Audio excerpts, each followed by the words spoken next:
Ta-da! Man, all I'm having to do is jack my internet from my phone right now because as we started, the hotel internet decided to crap out. It connects, but there is no internet Okay. connection. That's just perfect. So we're up and running. We're back, I think. We'll see if the chat catches up with us. Should be the same one. Hey, there you go. Gut instinct. Excellent. Yes, we're back. All right. Um, I always love to do a little bit of a scramble, Rob, to remind us how far we have to go technologically. How far we haven't come, as it were. You know what I mean? Yeah. Well, that's it, man. How far Yep. we haven't come. It's the Yeah. perfect way to say it. Yep. That's I'm going to getting my be screens all back together here. okay. Good. Yes, you can see everybody, and hi everybody. Welcome back. Um, there is, and hopefully my phone will hand out. It's got a full charge, so we should be good. But I am again. Let's welcome back. I'm in Nashville. Rob Glenn, Root Design Chicago, who will be with me at Hello, some point everybody. in some fashion at the May 3rd thing we're doing in Chicago. By hook or by crook, we're gonna do some major hanging out while I'll we're there, and I get to see at I'll least physically be at the show. yes, and I want to partly see the new facility you're working on and all that stuff. Well, the shop is in Rockford, and Yeah, that's like an hour 15 away from I here. don't care. If you want to drive, I'll drive you right there, I brother. I want to drive out there. Are you Do you just not Okay. know how I work? Do you not understand the crazy that is like how I feel about stuff? You're a very popular, very busy man. That's So, true. I mean, So when I two make and a time, half hours is a lot of time. it is. But when I make time, I mean it. Know what I'm saying? It You says know what I Rob mean? is loud and echoey. Oh, I don't Rob know is if you loud and can. echoey. I'm sorry about that. I will try. It might be that the echo cancellation isn't as great as I thought it would be. So headphones it is. There you go. Yeah. Um, we'll try and Yeah, remedy that. Yeah. It seems Hell's kind fine of though. on a shoestring now, so we'll have to just deal with Yeah, especially after it was working so fine and then it wasn't. Couple things right out of the gate. The idea that first of all the factories that Trump is bragging about currently are all ones that were greenlit or got their initial funding or got their approvals or started the process under Biden as much as 2 years ago, for the record. Yeah, you're talking about domestically. Domestic And factory. like the major thing to understand is that you you don't build a factory in less than 2 years. Yeah, Like 2 years right. is fast. Even It like even it's re just even retooling unbelievably one. insane to think that anything that is happening now won't take 5 to 10 years to figure itself out effectively. Right, right. And that when it does, the level of automation, if you're trying to compete with, foreign markets that we're no longer using, is going to have to be at an enormous rate to compensate. Like it's going to have to be more automated, even than you might have tended to be moving towards 2 years ago, because you're like, okay, the really expensive part that requires people, um, I won't invest in that. I'll get that part made overseas and have it shipped in, and then I'll do the rest of it here. But now, Yeah. if the idea is that everything has to be made here, then you're going to compensate by making everything else that's even remotely close to automatable fully automated, and you're gonna. I mean, these factories are gonna have like a dozen people working in a max. Half these facilities, I'm really curious at what point they go when they build another building on top of it. They do an expansion, and they're like, "Why are we putting a bathroom in here? Why are we bothering to put a bathroom in this building?" Well, I so a couple of things on that. Yeah, Oh, they're still saying I'm echoing. I'm gonna I don't know. I think that's just your boomy. It shouldn't be echoey. I've got. Hold on. I have echo cancellation on, so it has to be working. Um, maybe I sound really roomy. I sound really roomy. That's for sure. Because I'm in. Maybe me in your room is making me sound really roomy. No, I have headphones on. So hold on. Oh, maybe hold on. Maybe it's doubling up. Yeah, they're still saying It might it take a says little. I'm in a concrete drain vault. That's me. That's definitely me. Hold on. Okay, so Yeah, I'm so I don't think it's me because I have my earbud in and I'm using, me and too. I'm pretty sure it's not me. It might just be catch up. It might be something from before as well. We might be seeing older chat before I put my headphones in. Huh. I'm just like wondering because everything was fine. Yeah, you sound fine to me, Hmm. and it goes out in theory as I hear it.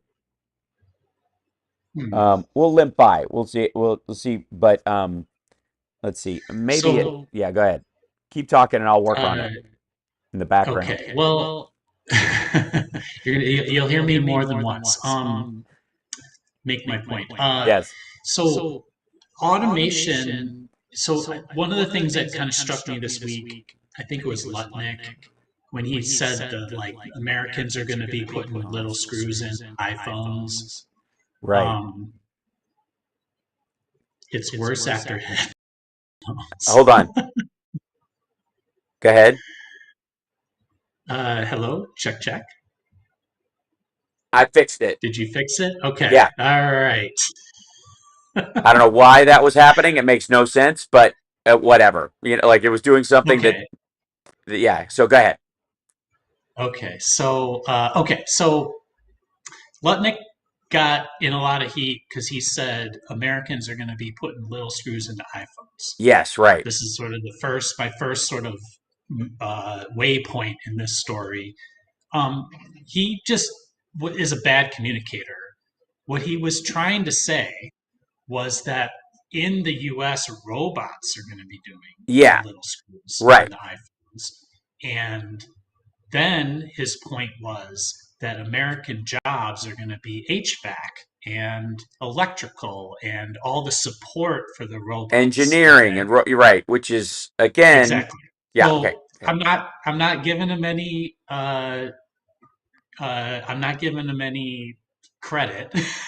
No. I'm just saying the what the really shitty thing is like move all the little screwing in jobs to America. What they really meant was move all the jobs to America that will replace you with robots. Yes. Okay.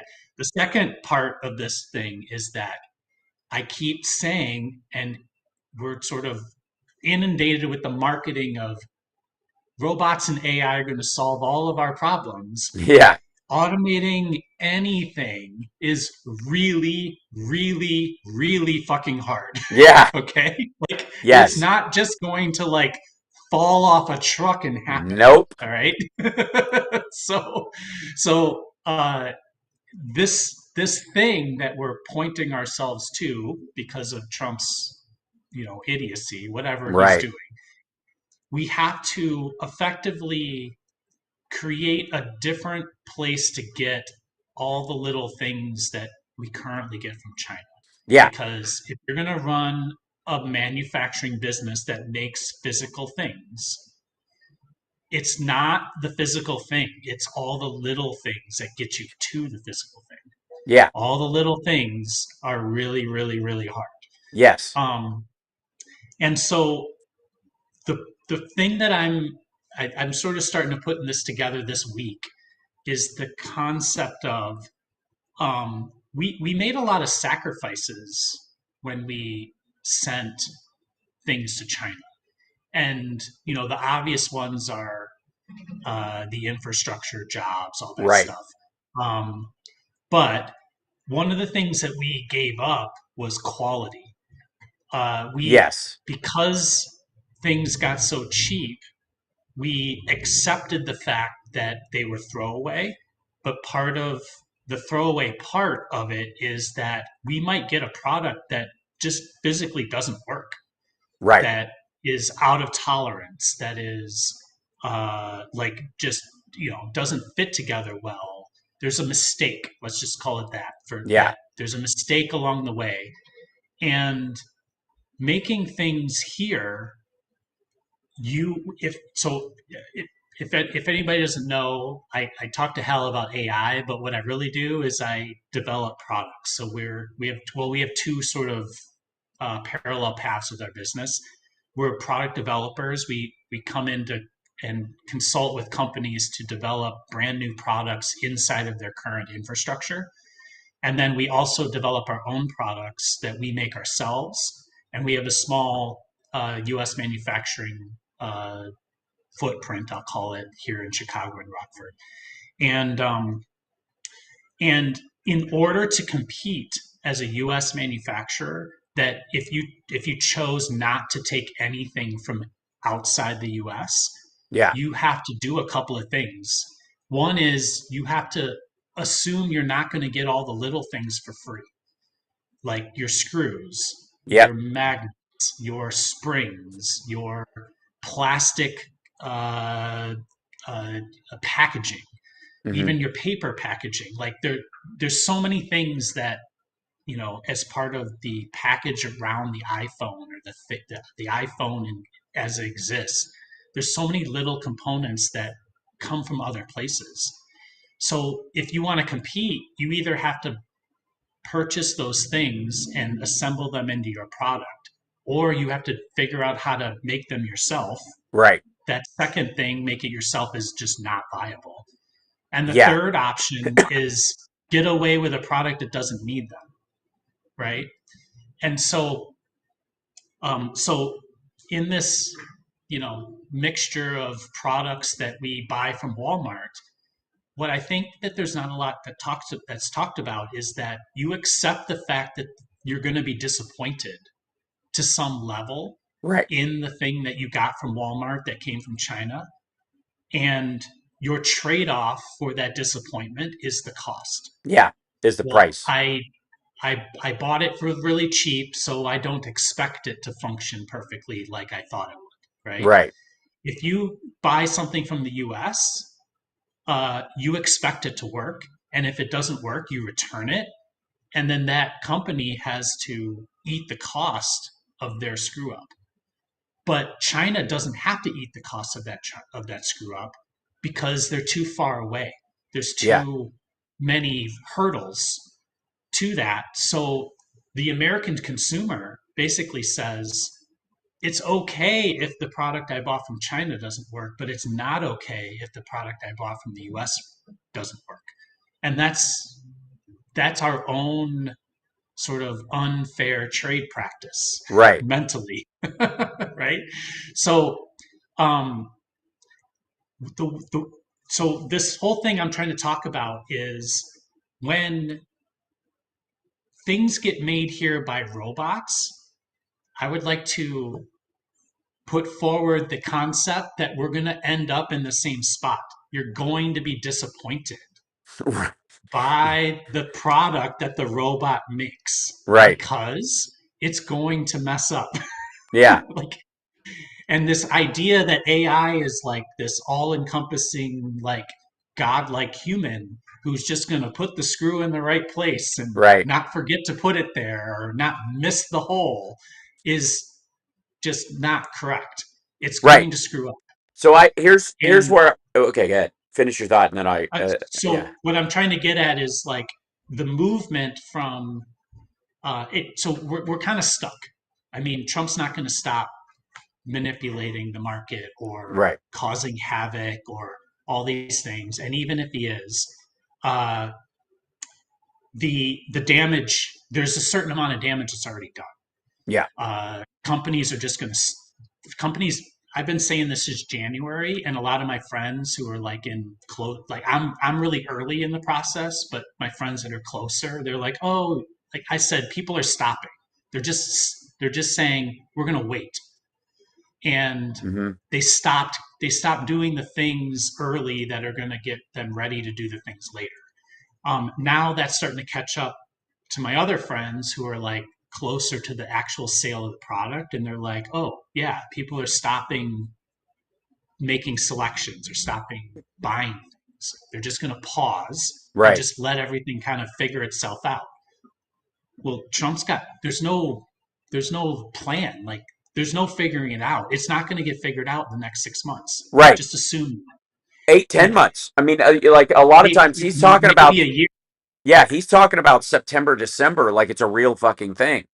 That's the weirdest Yeah. part. Like he thinks this is all going to be solved by then. And like I said, I've been talking about automation, robotics in factories for a long time, and I'm far more bullish on it than you are in that regard. But I will Oh, say, yeah, let me be clear. I yeah, am bullish. yeah, I just want to like help everybody understand that it's not just like we're going to flip a switch and all of a right, sudden all stuff is going to be made here by robots. yeah, no, It's really, really, really hard to do that. It's exactly. going to take It's time time and money. intensive, and the thing is, it's going to, like you said, it's going to take, it takes minimum 2 years when you're starting a factory anyways.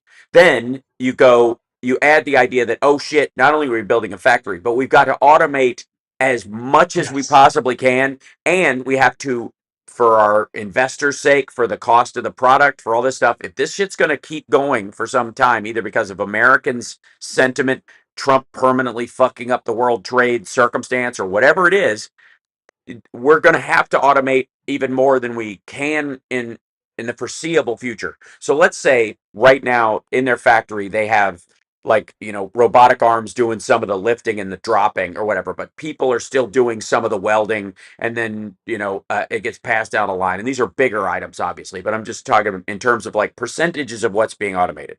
The plan might have been a year ago to open a factory that is, let's say you can automate 40% of what you do and 60% workforce. It might have been, this new factory in 2 years, we will automate 50% of it last year, even with AI, even with all the advancements that's been happening right now. Just to add another 10%, right? We're cutting costs by 10%. Holy shit, that's amazing, right? But that was it. Now, with it, the idea is we're going to wipe out China entirely, which seems to be the plan. This is beyond a trade war. This is economic warfare. This is the dismantling of and the destruction of the Chinese behemoth in the world. That seems to be the goal more than anything else. If that's the goal, then they are all going, okay, we can't even think about whatever factory we're going to start. It's going to take us 3 to 4 years to really build the factory we need, because we're Right. going to have to Absolutely. automate 80% of this. We might still be able to buy tariffed goods from some of these factories that bump over to Vietnam or someplace, or we might still be able to buy like a lot of shitty leftovers from China, or parts from there. And Boston Brian put this thing in it. I put it up earlier. He super chat. He said there's a ton of this in the plumbing industry. Faucets are now only made to last a few years, and then you throw them away instead of Exactly. fixing them. It's And disposable Home Depot faucets. I'll just go to Home Depot and I'll buy yeah, another faucet and exactly. where did those come from? They came from somewhere in Asia. Yeah, and by and large, for the longest time, the product, that model, started in China. The cheap and quick and dirty and Yeah, and replaceable.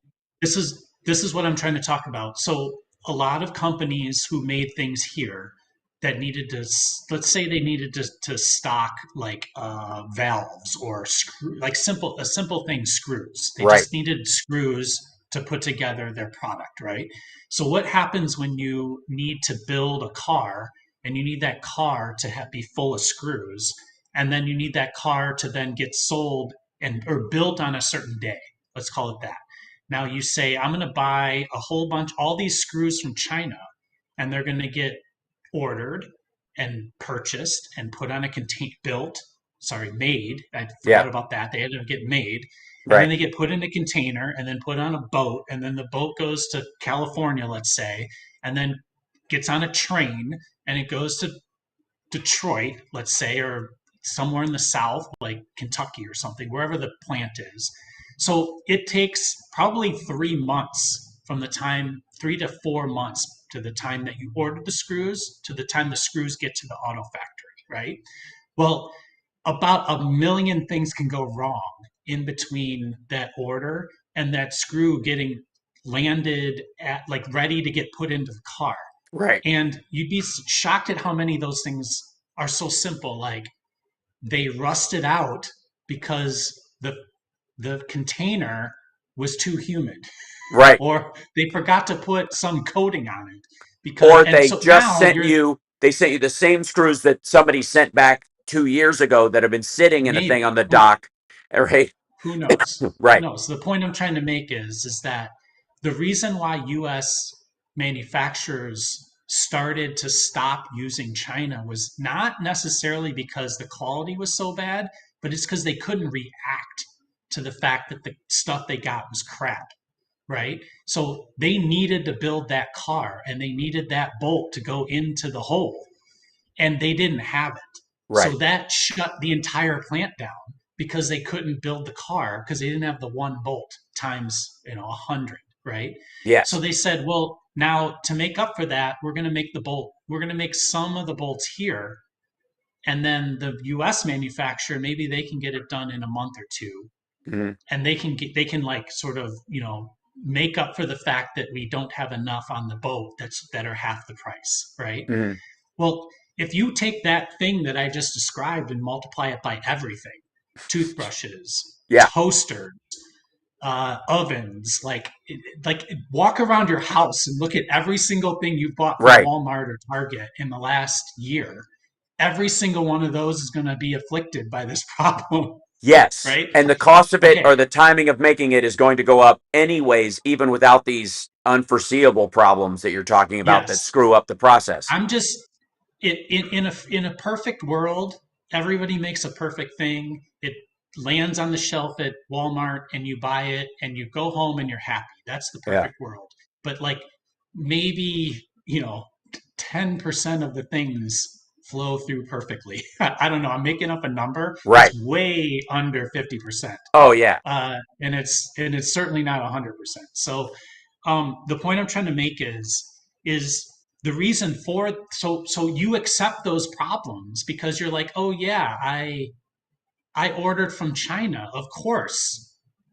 You like are a little bit bigoted about it, and you're like, yeah, those stupid Chinese, they don't know how to make a thing, Right. whatever. Like, and oh, maybe I blame it on the boat. Maybe I blame it on the container. Like you blame it on somebody, right? And so along the way, you're like, well, I chose to go to China and I put all these hurdles in between me and the thing. When you move to US, and this is like made in America, like everybody who tries to make it in America deals with this problem. And that is that we're held to a different standard. A much higher I standard. make a I make a product, and if somebody gets it and they think it has like they might have the minorest problem with it, they'll send it back, and Yeah. and I have to pay them back for that, right? I Right. just shipped it, I made it, I have to destroy it when I get it because I can't resell it, like Hmm. all those things. If you order from China, you're like, I'm screw it. I'm just not going to go try to fix it. But if you order from here, you're like, fuck you. I'm going to make you take Yeah. it back because the consumer's always right, right? Yeah. Yeah. So we're going to have to, as things get closer, we're going to have to deal with that thing that I'm describing. Right. And so here's my theory. And my theory is always it's not so I used to say the Yeah. 99 like most people, it's good enough for most people, right? Yeah. That's what we've 90, been talking about for a yep. while. The So 99% rule, the my Rob Glenn phone, 99% rule. the phone is a good enough computer for 99% of the people, right? Uh, it's not just good, it's good enough, right? Right. So what is good enough, right? So US manufacturers that are having things made by robots that are not going to do it right Yeah. initially, they're Right. not. I'm telling you. Yeah. Like everybody's like, oh, Elon Musk, he's just going to make a car and it's going to all be made by robots. And it's like, I don't know if you know this, but Yeah. there's like thousands of people that have to have really smart brains that go into making that car out of And a he bunch of robots. Like and it he's just lost a doesn't bunch of happen. them to Rivian and GMC Right. and Nvidia. They've all quit. And even those people, when they go to Rivian, like you still got to make a Rivian with the robot, and Yep. that's really, really hard, Yes, right? it is. So my point is that I think the shift is going to become I'm going to take the US made product that would be expensive if it were made by human beings, and I'm pretty sure it's going to be right, or it'll be cheap if it's made by robots, Uh and huh. maybe it won't be right. I'll just accept the cheaper US product made by the robots that'll be not just good, but good enough. Right. Yes, I Right? agree. Nah, yeah. I think this is going to happen. I think you're absolutely right. I also think that it is the sociological impact of a process that if you started it right this fucking second, or even a year ago, is still going to take 2 to 3 years to materialize on such a Oh, market well, level that people are, I do think it's happening, but what I'm saying is like to reach it to scale where people are looking around everything in their house to anywhere near the like, oh, my computer was made at that fab in Arizona, and the metal processing plant where they make the shell yeah, for it in Pennsylvania now, and it's done in this giant vending machine that's largely automated and has engineers in it 2 3 years from now when they figured out the bugs and a lot of this stuff. And they still have people in the works, but not nearly as many, mainly quality testers, which will be the thing. But you want a job, it's going to be like humans checking AI's work so that people can feel like, well, I'm not going to buy this if it's just cranked out by this stupid thing. I don't even know what it is, right? I want a human to sit down at it and make sure it works before they send it to me. We have quality testers we've had in factories since the assembly line was invented. So it'll just be exaggerated. But the point I'm trying to make is that sociologically we're going to have to deal with this. But for Trump's purposes, it won't matter because nothing he's talking about is going to come to fruition in his term. yeah. It, And he has no concept of any of that. You none. know, it took China to get to this place. It took China probably 30 years. Yeah. 30. It started in the And it 80s, piggybacked on 90s, stuff that they took 2010s. from here and from Europe. And the way they got there is they bought a bunch of US stuff and they stole it. Yeah, right. like it doesn't just like this stuff doesn't appear out of Right. nowhere. Like it has to be figured out, right? So the China, like they changed everything. They changed their how they taught their children in school. Yes. Like all the way down to those things. They taught people English so that they could sell things to US. Yeah. They taught them US culture so they could speak to US people about how to sell things. They taught, manufacturing engineers, and they taught assemblers, and I mean it's endless. It's Have you endless. seen the anti woke sign salesman from China? This guy who sells like neon No, signs. I haven't seen that. All of his Oh stuff. yes, I have seen that. Yes, like he Yeah, does he starts it out like like every video starts out with some like a TikTok video or other some, video. yeah, yeah, it's like Yeah, yeah, yeah. he'll use like for people that haven't seen him, he they'll show like an LGBTQ activist who's unattractive and insisting that everyone sleep with them, and he'll go, they'll say, I insist that you love me, and then it'll just cut to him and he'll go, no, but what I can't tell you is this is the greatest sign you've ever made. It's resilient. These make it cheap, blah blah blah. And he starts his like, and the right loves this dude. They play his shit like crazy. There's all these Yes, like compilation videos on the right wing side of it, ironically, of course, supporting a Chinese business that's making these cheap things overseas that Trump is now at war with, and that guy's been basically put out of business. But on top of that, they were cheerleading him over American citizens, just discussing things that, from a liberal standpoint, they should be able to be free to do. Oh, did I yes. lose? Yeah, yeah, So I'm here. yeah. So what I'm trying to articulate is that everything is different now. Yes, we have to we have to accept that everything is different, and we've been talking about that with AI for so long. Like there's this thing, it's coming up, it's different, we have to adjust, right? yeah, Well, another whole thing we have to adjust for is that we put a psycho into the presidency, and he's right, destroying all the norms, all the things that everybody was just counting on just being a thing, right? yeah, And whatever the reasons are, it doesn't matter. But as a person myself who runs a business, like I'm like, okay, I'm not gonna like sit back and complain about woe is me and now I can't sell a product because some Chinese person is undercutting me or stealing it or anything like that. here's what I'm doing. I'm like, how do I make a product here under the current in the current environment that's being thrust upon me? Yeah. And in order to do that, you need to actually dial back. You need to uh, accept less. That's the only solution. Right. I'm I'm being very serious about this. Like Yeah. we had a lot of comforts that we just accepted because it was effectively free. Yeah. And it's not free anymore. It's not going to be free. Mm-mm. So, and this applies to everything. So your house, you brought up, but before we got on here, Hal brought up a 3D printed house, right? As I do. Yeah. Okay. So a house is a house, a house is a house until nobody can afford a house. And Yeah. then what do? You live somewhere less. Yeah.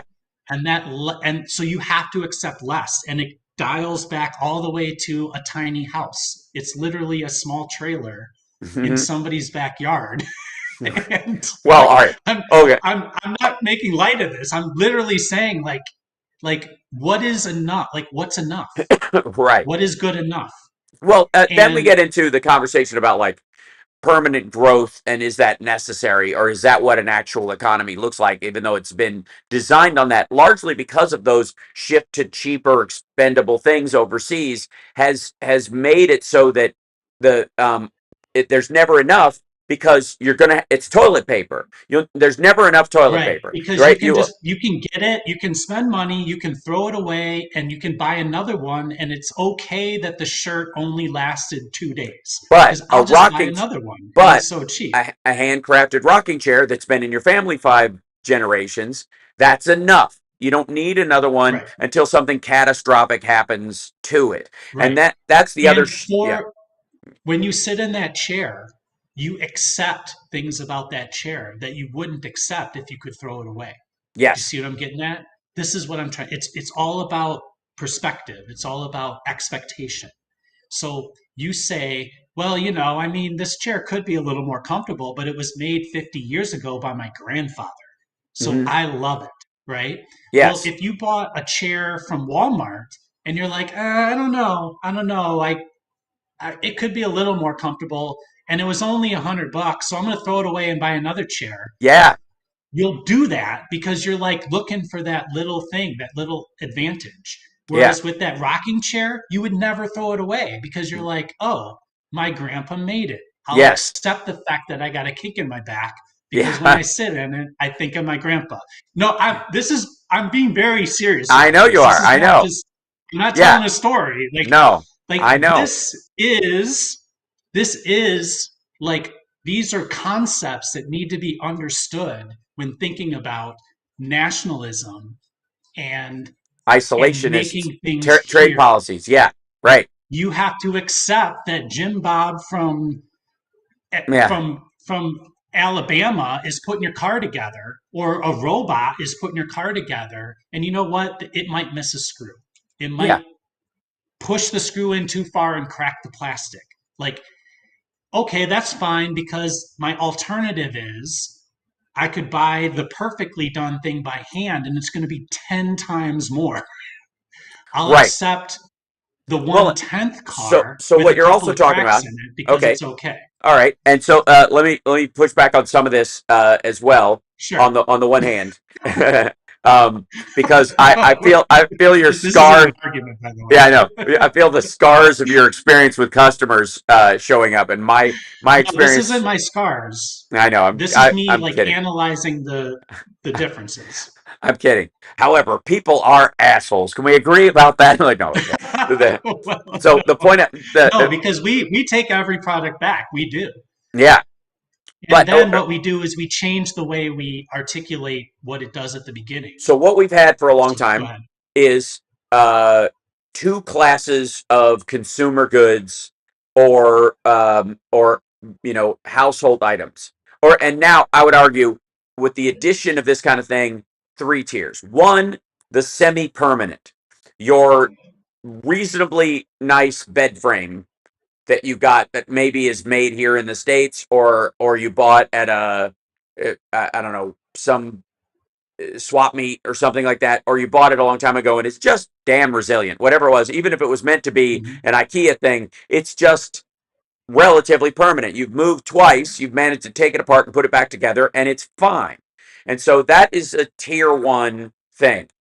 There is no point from this point forward unless there's direct damage or a complete, like, you get a divorce and you can't stand Yeah, sleeping in the same bed that whatever, yeah. You or lose it in the divorce. yeah, right, or you grow You to have to hate buy it. another one. You grow to hate it for abstract reasons, whatever it is. But there's no movement in that particular thing. I have the bed in my room in the house in L.A.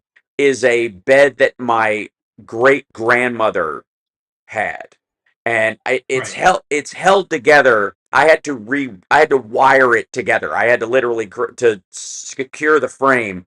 I had to like put new screws in with wire, kind of creating a netting that would keep the corners of the frame together because it's just been around forever. And obviously, three generations of Sparkses were started in that bed. So obviously We're there was started in that it's, yeah, bed. it was a little overused Wonka even. Wonka. Yeah, right.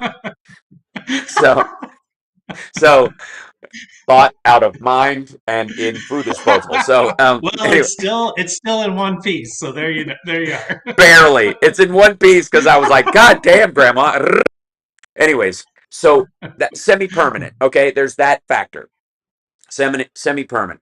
Then there's low-end disposables, plastic Spider-Man toys that say Spider-Man and are sold at gas stations, and just the volume of that shit. That if you just walk into a truck stop or something sometime, or one of these like convenience stores or a bodega in New York, and just look at the kind of disposable consumer goods, what I call a shut up kid um, toy. Yeah, there you go. There are a lot Yeah, of shut up like kid toys. when my kids were young and I needed to take them to the grocery store, there was always the dollar bin of Matchbox cars, and they got a Right. dollar Matchbox cars pretty much every day or Yeah, every time we went to the store. exactly. Right. And so I fixed that, by the way. You know how I fixed that? They've made the dollar coins gold Yeah. now. Okay. My kid was into Sea of Thieves, which is a pirate game. If people don't know it, it's a Uh-huh. Xbox pirate game.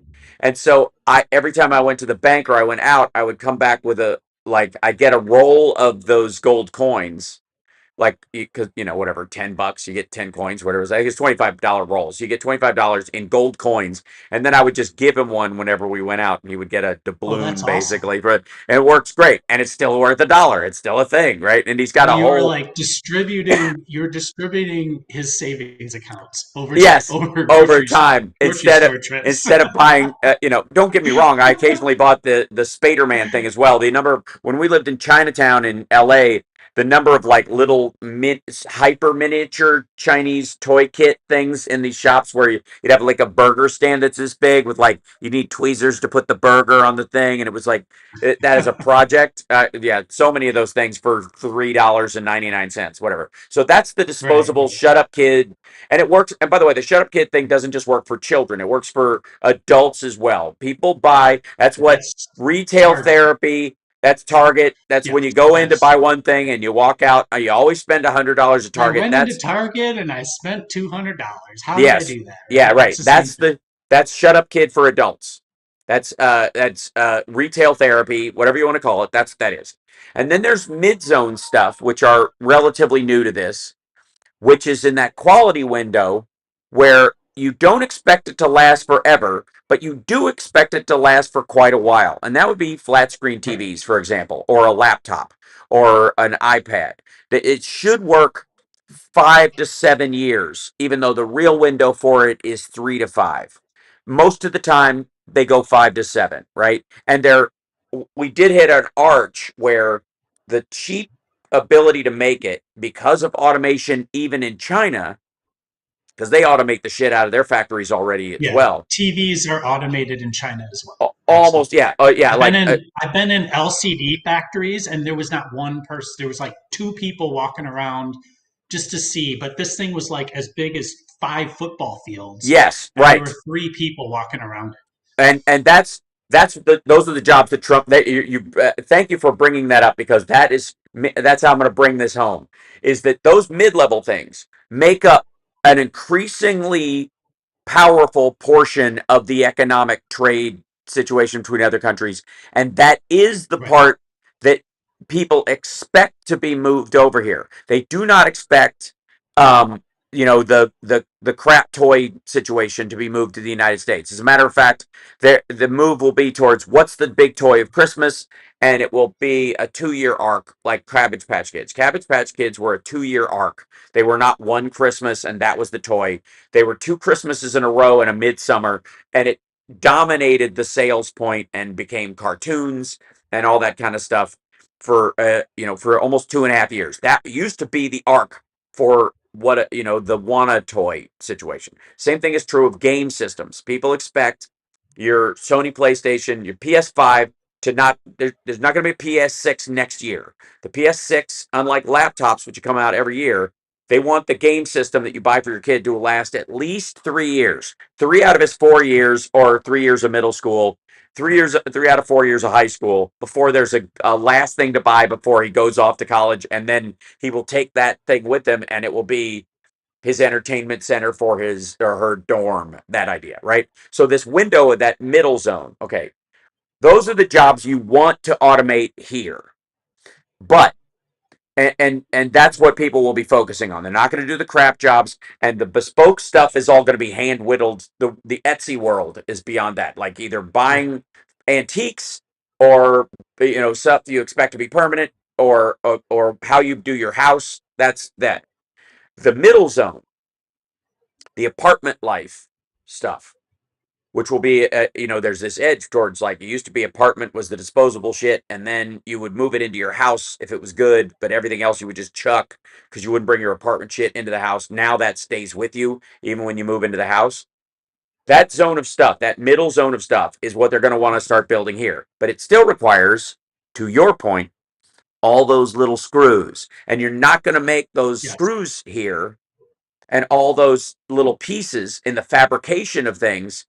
If you are, and you're going to automate it, it's going to take, that tooling up is going to take You've years. And you've got to start building factories in the 50,000s. Like right, you need so many, like you need an infrastructure bill that's like 400 times bigger than what Biden passed, right? right, yeah, You need an infrastructure bill the size of the defense budget, right. literally, making every year. making And circuits, making circuit boards, making well, screws, making nuts yeah, and bolts, and not even making it, but teaching people how to make it, right. getting people ready to do that, getting people figuring out how, like teaching them how to program the robots to do it, making the motors that are the robots. Like it's endless. It's Well, totally and endless. then so what's the next phase then? What's the next starting point in that circumstance? Well,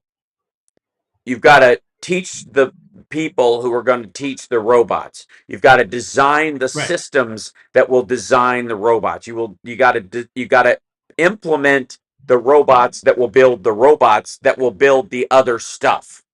Like, to make it cost effective, because you're replacing, in theory, 200 million to 500 million people worldwide in these reshoring of these jobs. Like actual one-to-one sitting in a place doing shit.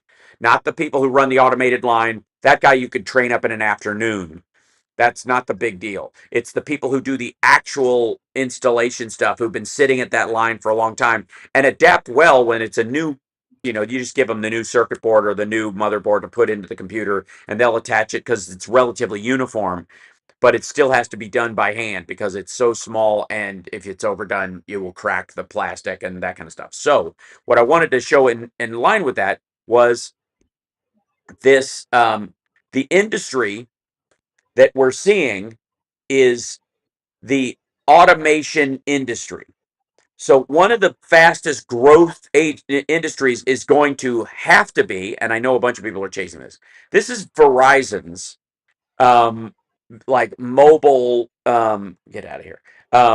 Their, you know mobile internal Wi-Fi internet networking robotics infrastructure simulation system that helps you coordinate and teach your robots to do whatever and adapt to another thing when it comes in. You get an order for a slightly different part.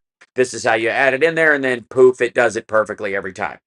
That it again, these are all things that are not there yet, but this is the trend you need to happen before that happens. So let me get this out of here. This is Well, This is Mitsubishi. Mitsubishi makes these arms. Mitsubishi makes all those robots that you're seeing weld cars together. This is, and well, I'll let you respond to this, but I want to show everybody this kind of thing. There are yeah, Fusion now is really interesting. That's like a Lego for automation. Vention, yeah, and then this is Fairview Microwave. They sell parts, curiously enough, and this is to your point about like what we don't make versus what we do make, is that these guys are clearly selling parts that they are designing, but they are having made in China for the currently, and Exactly. these pieces are super intricate, are singular to whatever job, and you order them in largely in bulk. And if you have to replace one, there is no like, we'll just 3D print it right yet. Right. There will be, but there's not Yet. yet. And then one more. This is Sinjin. They do like the vehicles and the automated forklifts and the moving about stuff. They're one of many companies that do the warehouse floor. This is the. I don't give a shit what gets made. It's still got to be shipped and sold. And by the time the automation for making the stuff happens, the shipping and selling, because of the hoverboard fallacy, will be solved. Because this is the easy Yes. part. And this is my thing is that a lot of the sort of like fluff, like the marketing things that you see, like AI is coming to take everything, right? It's all about these sort of like support structure kind of things. Nobody's talking about the product that's being made. Right, Nobody's talking about the thing. And we think, oh, they're just going to make the things that we're making today. And right. what I'm trying to articulate is that's not possible. Yeah, You have to change your expectation of what the thing is that all these things are making. right. And it's the exact same thing that happened with 3D printing.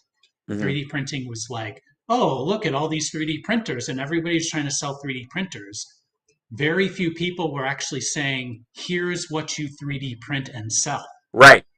right? This is the key. And the The people who were cosplay like, I want industry to, blew the fuck up, though, I would like to say. Like, if it anything, did, but let's right. talk about that for a second. Yeah, So the cosplay industry, if you 3D printed a cosplay thing, like yeah. a mask, a chest plate, whatever, who were you competing against? You were competing against a Chinese manufacturer who didn't care what it cost. They literally like did all the tooling and did it the more traditional way. They might have vac formed it, injection molded it, whatever. Yeah, And it didn't matter to them because the Chinese government was just giving them money to build a factory that made it the traditional way. So that was super cheap stuff coming on a boat or on an airplane over to the US. yep, However, it got to you, you bought it through Temu or Amazon or something like that, right? Or even a lot of Etsy stores aren't actual people in the totally. US. They're Chinese manufacturers who just put up a page and they ship it direct to your house from their factory in China. Right, Um, that's Etsy's just a marketplace, right? The point I'm trying to make is if you're a US person and you're like, I'm going to make that mask with my 3D printer, it's going to cost more than it did if you made it in China. And it's going to look different yeah. because it was 3D printed, not As opposed injection to, molded. exactly. This is Yeah, key. So the cosplay industry, they started to be okay with that over time because the US artisans who were 3D printing and making custom things and doing that thing and charging what they charge, they taught their customers that, you know what, the sides aren't going to be smooth right, because there's layers. Or the right. material is going to be this, or it's not going to be a shell, it's going to be solid. Like Or though these they sort have of things, gotten, they taught they've their all, customers. they've also, I've seen a lot of these things too. Is that they have figured ways around it, which requires more work, which again makes it, Or that, in yeah. yeah. makes but it, you're still mimicking. You're taking a manufacturing process which has its own uh, like things, like its own yeah, criteria or whatever, its own aspects, and you're comparing it against another thing, and you're holding the 3D printer to the same standards that you're as holding the injection molding. Chinese injection Right, molding. right, And so the way to solve that problem in the US is you have to teach your customers that you either have to design a product that doesn't matter anymore. right. It doesn't matter that the sides are smooth, or the sides being not smooth is a feature, right? Yes. Like that's how you get around that. Hmm. Or you convince them that the one off at this price from a US person is worth the difference in getting something from uh, China that you might get and you might have to throw away because it's garbage, right? Right. So you can't, that equation happens in every single thing we buy, Hmm. and it happens on the customer level, and it happens with their expectations, right? So what I'm trying to articulate is 3D printing is an industry that we've already kind of started to do this translation, this Right. transfer from what it was to what it is now. Like we are we are headed on a train that's not going to stop Right. towards that being an equation that we have to deal with for every single thing we buy at the store. Yes. Because every single thing we buy at the store has some major percentage that is tied to China, and he doesn't seem to be able to get off of China. Now, I will say one sort of side act before everybody freaks out. Just so you know, Chinese companies, they're all buying factories in other Asian countries or in Mexico, and they're getting around this stuff just like it always Right. got around. When we wouldn't take anything from China, all they did is they shipped it to Hong Kong or they Right. shipped it to Taiwan, and then we bought it from there. So all of this stuff is going to happen. Right. Uh, but what I'm trying to articulate is we're on this track that's not unlike this translation that we have to make to accept a 3D printed version of something Yeah. versus a not a manufactured. So what does that mean when you need a toothbrush or a Right. hairbrush or something a fork? Like Yeah. I'm just pick anything in your house, and those things like a Well, okay. 200% tariff on manufactured goods. Like Right. if you have an item that you buy from China, even if you direct import it, you're going to put a 50% margin on it. Okay. So if So you buy something for $1 and sell let's. it for 2 and then it's sold for 4, and that $1 just became $2, it means that you sold it for 4 and they sold it for 8, right? So it's doubling in price Sorry. all across the board. I think my hotel is on fire. Uh-oh. Well, you're not getting up and running. Yeah. There's a window right here. I'm the because of I don't know if you know the conspiracy theory about the Great Mud Flood. The idea that Oh, there used to be a whole society here, and then it got swamped, and they zapped everybody's brains, and we started from scratch in the 1800s. You don't know that one? You want to go on a? You want to? is this a Tennessee thing or No, it's I've everywhere. never It's heard this. San Francisco. Apparently, there are two San Franciscos too. Seattle. It's okay. I got Seattle you. really did have mudslides that buried a downtown area, but I'm not quite sure what I'm. Anyways, the point I'm trying to make is the window right here. Even though I'm on the technically the fourth floor of this building is one story. So if I need to go out the window, I can jump to the ground Oh, right okay. there. Like the You're street is fine. right there, You're fine. and it's raining. So I feel like even if I'm on fire,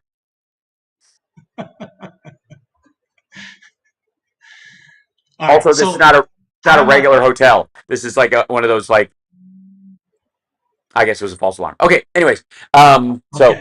I'm surviving. So I'm a let me U.S. manufacturer. I understand how these things work. Trust yeah. me. And like Mhm. the like So let me point. Trump has no end. There's no No, end goal.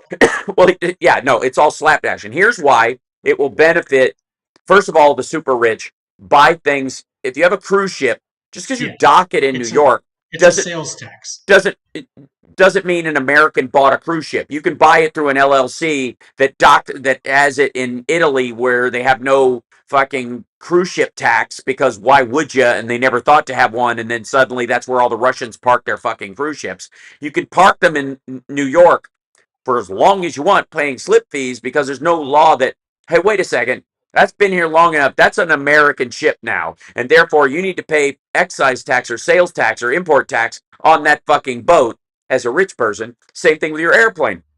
You fly an airplane in. If you register it in the United States, you have to pay a registration fee on it. But it can still be owned by an LLC outside the country.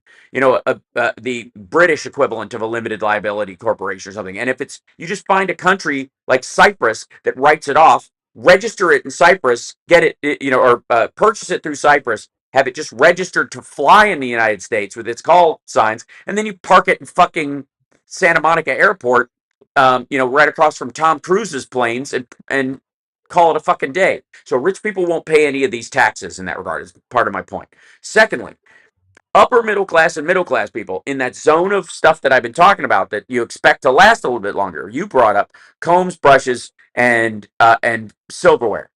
I have Yeah, I just make right, but anything in your house and think about it. except there is a difference. So there's Target silverware and IKEA silverware, and then Sure. there's silverware that's been in your family for a while that's nice. So I have my dad had a blacksmith friend, as you do, and he made for a long time he would make silverware. And so when my dad moved in out of our house into his apartment when my parents got divorced, he got a bunch of silverware from this guy to start his own kind of like silverware thing. And he had this like hammered curly Q, like wrought iron silverware, basically, with three Hmm. tong Hmm. forks, just like the old West, like straight up the kind of shit you would if you had to buy silverware in Tombstone. That's what it would fucking look like. If you weren't in one of the nice hotels, this is what you ate with.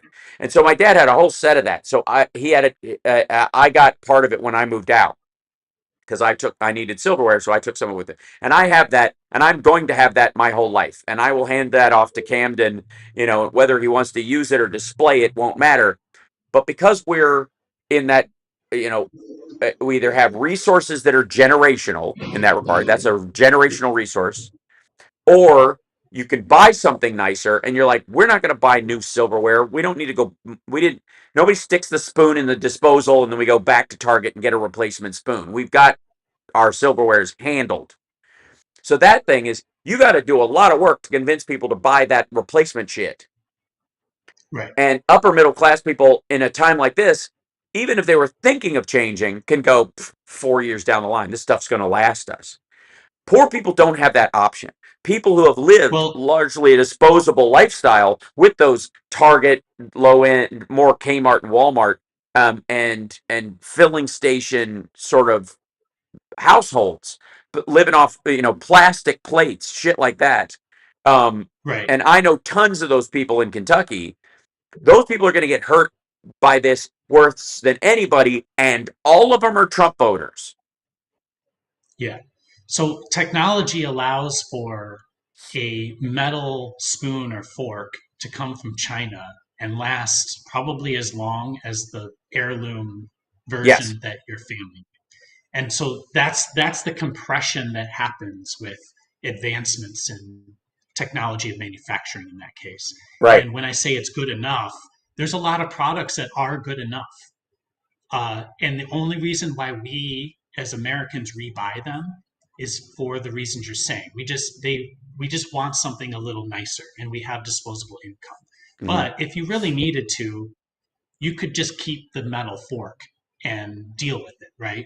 Yes, Plastic is a different thing. So if you didn't buy the metal thing at Target, you bought the plastic thing at Target, then it's entirely possible that like your plastic plates all sliced up now because you use knives on it, or right. it it's just Plastic getting cutting like board, plastic cutting board versus a bamboo cutting board or a wooden one. right, Right.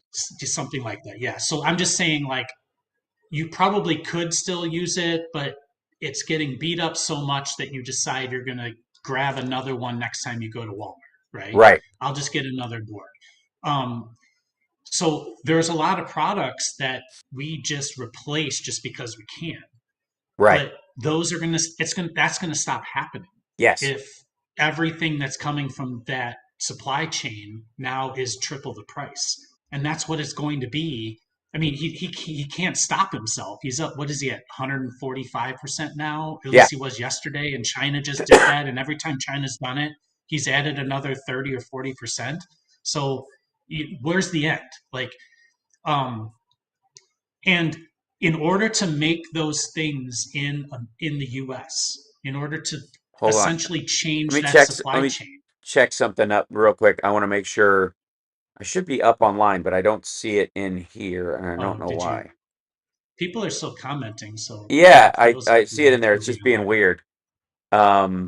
There it is. Okay, it came back up. Sorry. The page just needed to do that, so okay, I checked it just to make sure. Um, yes, Yeah, I so I the what I'm trying to articulate is that there's like, for things, there's going to be, like, if you just said today is Armageddon, today is the day, like Trump just put 200% tariffs on and everybody starts from today as day zero.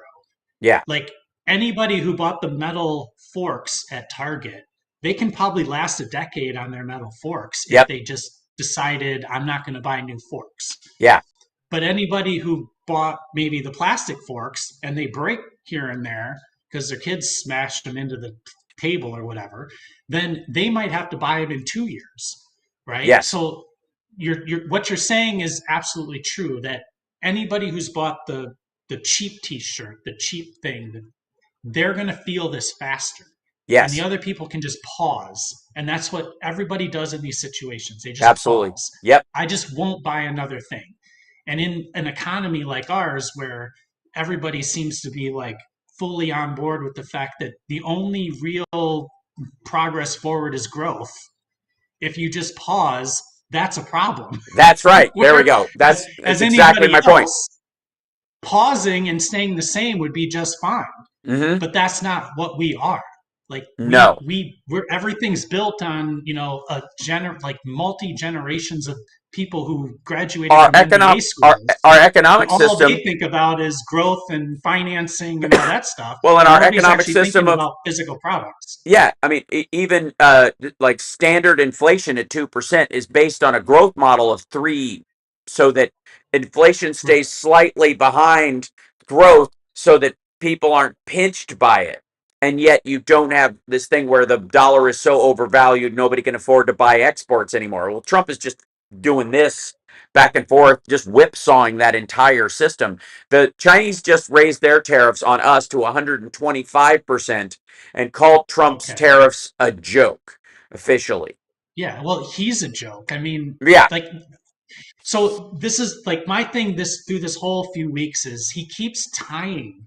He says the reason why we have tariffs is because of trade deficits. So if that's the starting point, if you say that's the reason why you have them, and the you only will way you can never solve get them, rid of them. no. You can't solve the trade deficit Well, problem. wait, There's no, no solution for there it, is there is one. There is one. You can which is destroy what? you can destroy the consumer base of the American people so that they can't afford to Well, buy all those things, and the trade deficit there will go you go. down because we can't afford to buy anything anymore. Because we stop buying, or we Right. stop The buying. only way And to that's what do I'm it. getting at. It's That's what I'm getting lunacy. at here. Right. Is um there's uh, anyway, so he there everybody knows, and this is the most like mind numbing thing is that like these idiots, these CEOs are supposed to be the smartest motherfuckers ever that lived. mhm. They all went to school and they know everything about everything. They're kissing that Yeah. guy's ass because they think it's going to give them a 1 or 2 year like relief on this thing. It's like you're destroying our 4 or 5 year future Yeah. for like 1 year of maybe better stock market results. I don't know, but that's going down too. and Now it's and not even better. and Now it's just to everybody, stabilize it. Now it's not to yeah, now it's just to keep it at even. from And crashing. everybody in the world is like, you know what? And China, this is the thing, is like he keeps talking about leverage, like leverage. This, We this is the first thing I said when we were looking at that stupid Zelensky meeting where he said he had all the Yes, cards. It's like he has no leverage. none. China can just wait.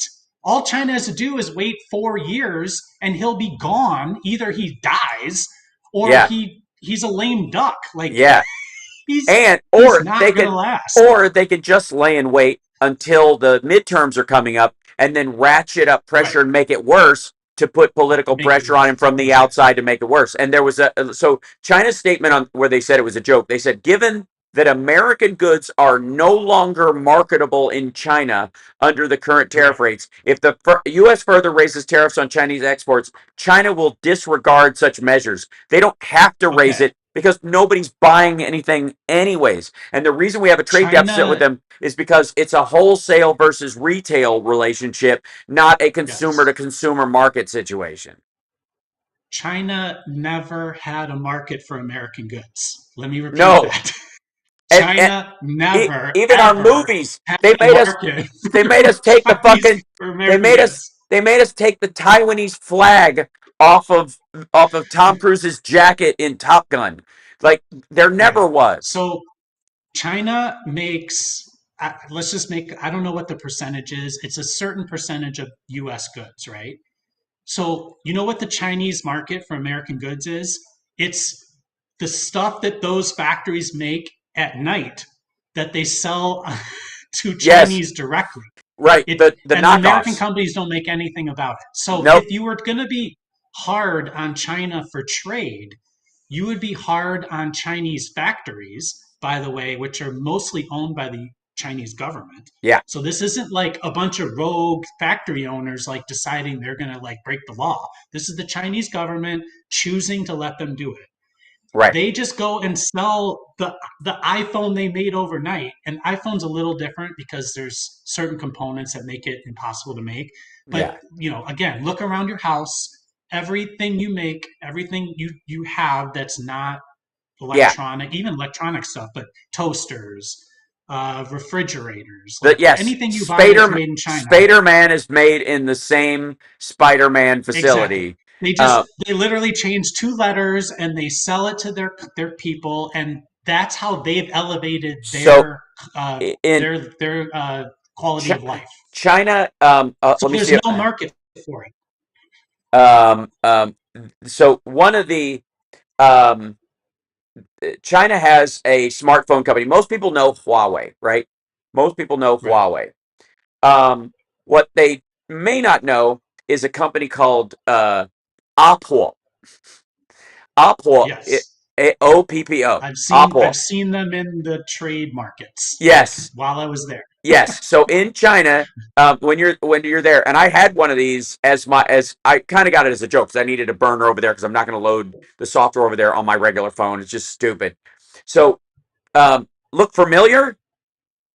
The Reno 13 Yeah. Pro 5G So Apple AI live photo, all the software, everything is AI editor. It's all ripped from the Apple software and the Apple hardware. This is just the whatever the 14 Max or whatever it was with two lenses on it and a smaller lidar map, on there. But that's just they have a bunch of them lying around. They literally just made these things that way, and that they make them in basically the same factory when everybody else goes home.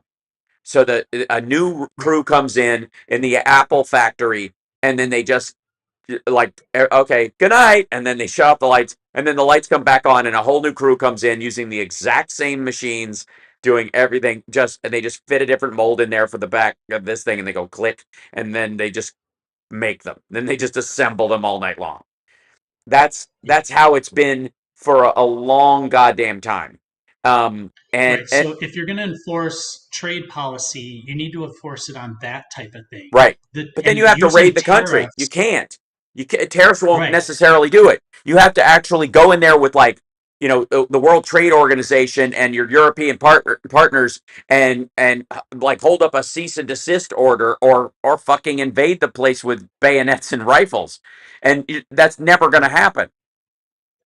Yeah. So when I was traveling to China a lot in the 2000s and doing the work that I do, there was like these funny things like everybody that drove an American car drove a Buick, and I was always like, why a Buick? Or they drove a Volkswagen, Yeah. and why a Volkswagen? Well, come to find out that both of those, they were factories that made Volkswagens and Buicks in Shanghai, where I Yep. was, Yep. and the way that the way that the GM at that time, Buick is GM, I think, right? And Yep. then VW, the way they made money in China was they then sold that car made in that particular factory also to the Chinese market. Yeah. So it was the same as what we're talking about. So the way to enforce these things is not through tariffs, it's through what you just said, which is enforcing IP or enforcing like, so he's using the wrong weapon to fight the wrong battle. Like Hmm. it's just silly. So he has no leverage. Like his U.S. Supporters make MAGA effectively like think he's doing something when in actuality all he's doing is upsetting everybody's apple cart. Right. With no solution point coming up. So I think that's the key. Is that Right. is all this? And nobody knows. Let me again. Let's bring He, this back to sort of like Lady Cab Driver says AI and gives 5 thumbs down with a picture of her cat. And let me tell you something. oh, That's honest to God. Both Rob and I feel this way, and not just because I'm named after a computer.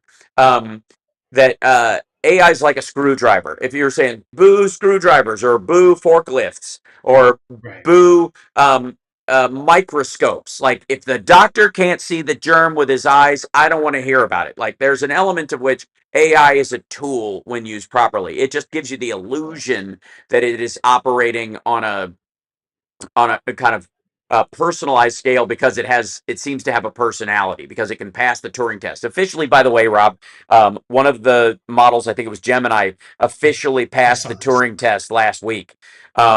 And which I think is too low a standard, but that's another conversation for another time. But the point is that um, I personally believe that there are going to be factories that are completely sound, that are totally automated, that can make all the things that we have come to expect in modern electronics and all that kind of stuff. That is going to happen. That is the future that will exist if humanity doesn't bomb itself into the Stone Age. That's where we're going. Whether it's a question of 10 years from now or 100 years from now has always been the question. And it went from 100 years to 30 years to 10 years to 7 years, but people calling it two. And the problem with 7 years calling it two is that Trump bought it. He's got a guy in his ear who is selling that to his investors. So Elon Musk, with Grok and XAI and all that shit, went to his investors and he did rounds of fundraising and he convinced them that this can be in 2 years time we're going to have these fully automated turnkey factories. We're almost there anyways, but it's just the tipping point, and if I just had a little more money this will happen so much fucking faster. Now let's never forget the fact that he's the least innovative of any of the robotic companies, including all the humanoid ones from OpenAI's, which started 13 months ago. He's had his for 4 fucking years at least, and it's still behind everybody. But on top of that, it's going to take 7 years for the kind of automation he's talking about that will cut the costs down to the point where you're going to have super abundance and all that kind of stuff and whatever he's been selling. But he's whispering it into the president's ear right now. He told them this, and that's partly why Trump thought, well, shit, fuck them. Let's just do this. Let's if the robots can replace everything, and we're going to do these, and you guys are making the robots, and I'll, Don Jr. will put some of my money into your thing that I'm getting fascistcoin.com or whatever the fuck he sells his NFTs on.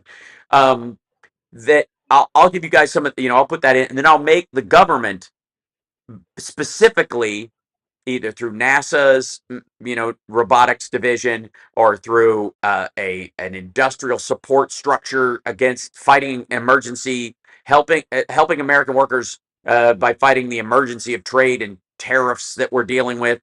I'll give you guys funding to jumpstart this, and then poof, it's the golden age of America because he thinks it's fucking like whatever like Tony Stark's dad showing off the levitating car at the fucking World's Fair. Like he thinks that's now. And Yeah. so he called he arguably you could say that he's believed a bunch of stupid bullshit for a long time, but he called Elon Musk's bluff. Well, he. I'm not one to try to figure out what his motivations are. Who knows and who cares?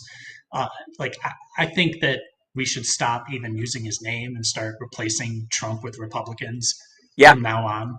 Hmm. That's just my thing. But at any rate, like the there's a lot of instability that happens when new technology is as disruptive as it currently is, and uh, and so my concentration is like how do we move forward as like normal individual people Right. and try to figure out how to navigate the crazy that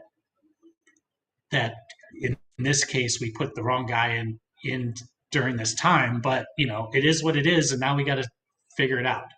We Hmm. got 3 more years of 3.5 years of dealing with the volatility, and so I don't. That's how I look at it. Like, Yeah. Uh, and who cares if he gets rich? Like, he can't spend the money. He's sundowning so bad. Like, right. so Well, what? I So think what?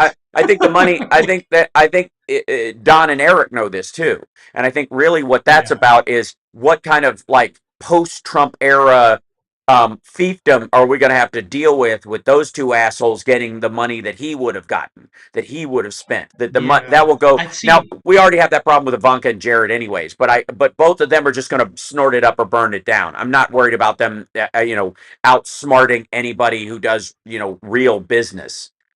Um, Yeah, for Eric and Don Jr., I just see that as like they dry up because the cash flow dries up.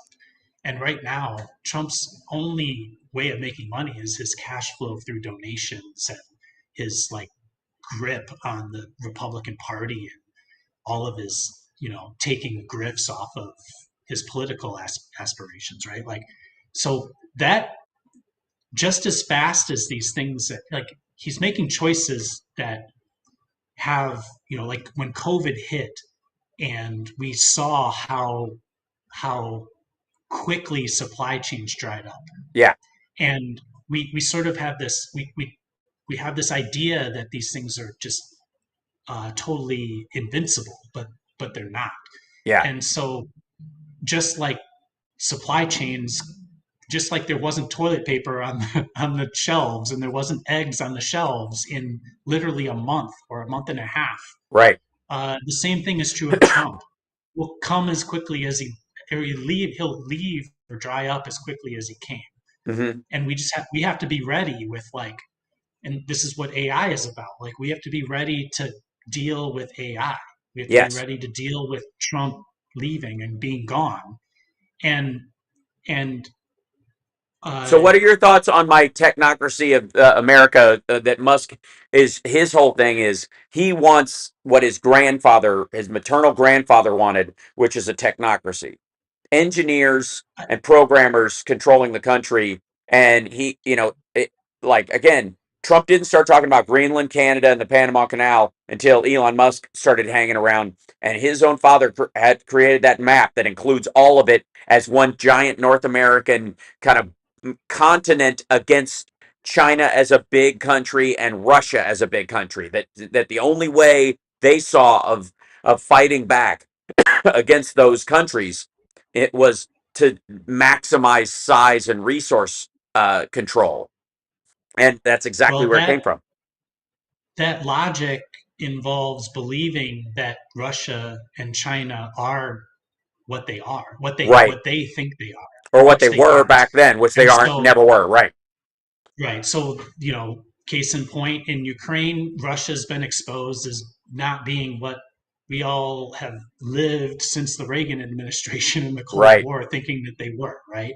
Yes. China is a similar thing, and you talk about this a lot. Their economy is in the tank. And, Yeah. it's just sort of this like convoluted, you know, intersection of crazy that China, when they're down, gets hit by Trump when he's stupid. You know, like it's Right. just like so there is something you know, everything has a loop around effect of like, well, there is some logic in tariffing the crap out of China if you're actually trying to get them to not be such a juggernaut when it comes to Right. their hold on the world supply chain. But you know, just like we talk about the TPP and Besant coming out and being like, hey, maybe we should get all the other Asian countries together, and you know, it's like so everything is cyclical is my point. Well, the other thing is And like NAFTA's we stupid. USMCA is better, even though NAFTA was a disaster. But USMCA requires so much fucking patchwork because of this right. craziness that it's effectively useless. And then we're gonna do the same thing with TPP. Like Yeah. that So, you yeah. know, So let plenty me of people have yeah. this concept of the technocracy or whatever they called, but then there was the Soviet Union and that blew up, and we never have had the technocracy after all these years through all the world wars and all that stuff. Like it's just never come to fruition. Right. And the only reason I say it doesn't come to fruition is because it can't take hold when because you know out of all this stuff gravity still exists. Right. Physics, Political you gravity can't. still exists. Yes, and you can't change the the weights of elements just by sheer will, and you can't draw a blue Right. line on a map and create a river. So let me in our last like 10 minutes or so together, and I Yeah. really appreciate everybody. Rob Glenn from Root Design in Chicago. I'm looking forward to hanging out with you in person to discuss a bunch of these things because if you think like the back and forth between us today has been complicated and full of jargon. I You mean, should see it's us in real life. yeah, you see this in real life. Like I honestly, you know how they talk about like we put two AIs together and they came up with their own language. We're just shy of that. We really are. I think at a certain Probably. point we should just start beeping at each other, just like people like some version of body snatchers. People walk up to Rob and I and we're like, I was always like, why do we? One of my old bosses used to say, why do we type when we could just come up with our own language of clicks and buzzes? I mean, you know, hey, sure. I learned. Hey, I used to pass notes in Elven using the dictionary in the back of Tolkien books to my friends. So I'm not there above you it. go. All right, let me share you on our so I set up a little while ago. GPT ChatGPT has a thing called tasks, Oh, yes. and So this is the whole agent thing. Yeah. Okay. yeah, this is it. You know, you can program it to do stuff for you ahead of time. I need this for this date. I need this thing for this thing, and so really rudimentary at first.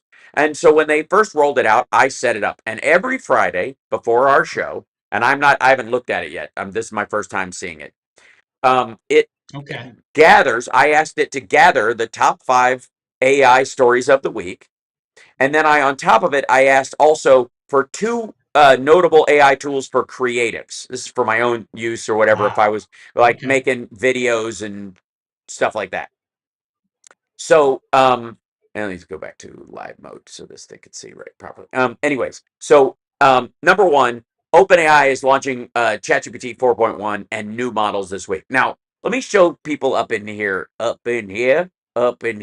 is up. When you click on here, this is the models you have access to already. So there's 4.0, that's the current one. That's the general one. When you use ChatGPT for free, that's the one you're going to use. And then there's 4.0 for scheduled tasks, which is the thing that I set this up. It's in beta, still in beta, but it works just fine. I don't even know if they just forgot to take the graphic out and they're just using it or whatever. They'll just keep it in beta till 5. Yeah, right. Chat GPT 4.5, which is their research preview, that would be the thing that would compete with DeepSeek. That's the thing that DeepSeek ripped off before it came out. They hacked into, or the computers, they probably catfished some person at OpenAI, got a look at what they were doing, and then just released their reasoning secondary pain on the thing, or they honeypotted somebody. And for real, I'm not kidding. And basically said, oh, they're going to list what they're thinking about on the side. They're going to show the work as it happens. It's really the only difference because all of these do that. They just don't show you the work at the same time. And everybody was like, ooh, it's showing me what it's doing. That's what DeepSeek did. And that's why the market went, bleh, bleh, because it was just like, oh shit, everybody has that. They just didn't show it. 01, which is this is you can't use search on this one, which I have the search mod put on there, so it won't show up. But this is 01, 03 mini, O mini high, which is great for coding and logic. And then all these, you can 40 mini and whatever. And then the temporary chat, which is my personal favorite. So if you have a bizarre medical question that you want to discuss what kind of ointment you need, and you feel really comfortable sharing it with you have somebody, yeah, you click anal that on. bleeding Yeah, that's right. from That's your right. prescription that you bought off of Yeah, watching the People's Court. that's right. I bought this thing off of RFK's website, and suddenly I'm having a loose stool, right? And you can click that on, and it won't remember because this thing has a memory now, and it had that feature relatively. Right. So that's what made tasks possible. So here's the number ones. First, OpenAI is launching 4.1 and new models on top of that. They're going to enhanced version of the multimodal, which means it can take in video and audio. You can put documents into it. It can take sources and think about and reference things from multiple things. Right now, Google has been very good at that, where you can use your phone and go, what am I looking at? And it'll tell you what you're looking at. It's been doing that for a long time. That's what they mean by multimodal. You can bring a lot of different information and content into it to ask it questions about. Additionally, the company plans to introduce smaller versions, ChatGPT 401 Mini and Nano, along with O3, which are ones you can download locally in theory. The Mini and the Nano would be the one where you can, which is, by the way, better than the first 3 versions of ChatGPT, which is fucking crazy. So you're Yeah, offline. that was a big thing that ChatGPT like open sourced essentially a model that a Yeah, particular model that they and they've and that grown that model one. is as good. That's good enough. That's what I keep trying to say. Like the Yeah, things that are free are good enough for most things. yeah, and they're gonna and because this it's moving so fast, they're the best thing right now is going to be the free thing in 6 months, as opposed to a couple of years from now where you can buy a used. You can buy a PS. There was a period there, and I don't think there's going to be a window like there are with like Nintendos, where like for a long time you could buy a shit Nintendo like 2 gens back on eBay for $30, and then it became kitschy to have, and the price went back up. Right, everybody wanted a classic one to play the original cartridges. That's not going to happen with these models, but they will be Well, only available. because the Nintendo is a physical thing, so there's a finite number of them. Number of them, right? This is Yes. just it's a digital thing, and you can just download it. So why would you download it, Well, use it's it, like selling. save I would time? argue it's like selling MAME systems for like playing old Pac-Man on your regular Yeah, laptop, yeah, right? sure, sure. So you can.